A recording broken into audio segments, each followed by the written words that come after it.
So seldom is the mole seen, even by those familiar with its work, that it is often confused with other small creatures, particularly the shrew, the vole or meadow mouse, and the pocket gopher. From the pocket gopher, the mole is readily distinguished by the absence of cheek pouches and by its less conspicuous eyes. The mole is not a rodent, and can be readily distinguished from any of this order, and from the shrew by its short, stout front limbs, ending in broad, rounded hands with strong claws and with palms turned outward. It has a rather elongated body, close, plush-like fur, a pointed snout, and a short tail. Neither external eyes nor ears are ordinarily in evidence. If not totally blind, the common mole of the eastern part of the United States can at best merely distinguish between light and darkness, as what remains of its organs of sight lie wholly beneath the skin.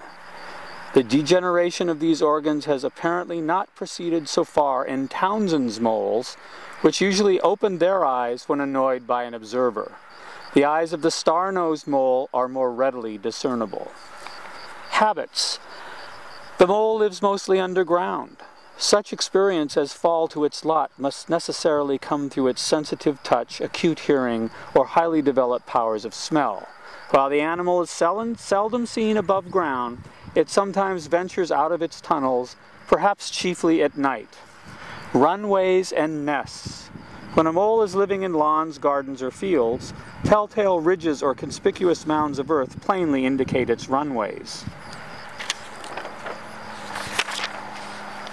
The most prominent tunnels of the mole commonly run along fences, hedges, walks, plant rows, and the ridges of open fields. Such situations are frequented by the mole because they afford some concealment or shelter, and especially because they are less often disturbed by the activities of man. These burrows vary in depth from only 1 to 2 inches to levels beneath the reach of the plow.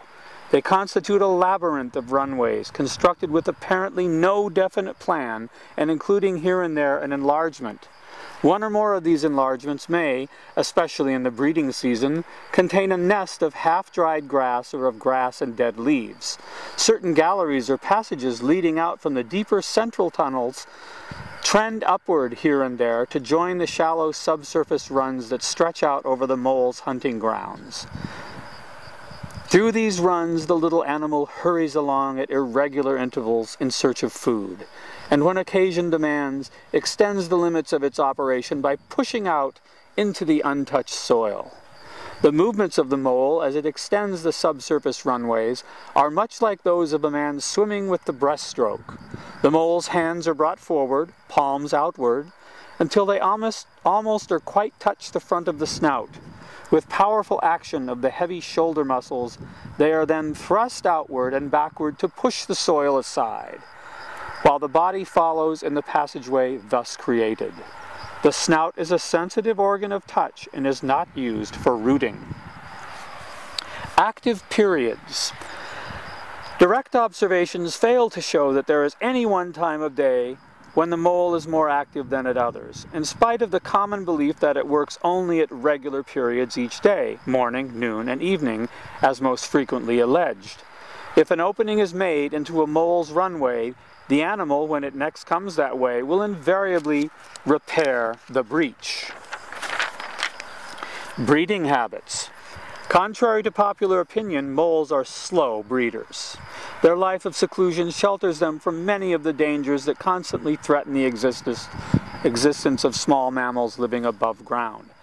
To maintain their normal numbers from generation to generation, a rapid rate of increase, therefore, is not necessary.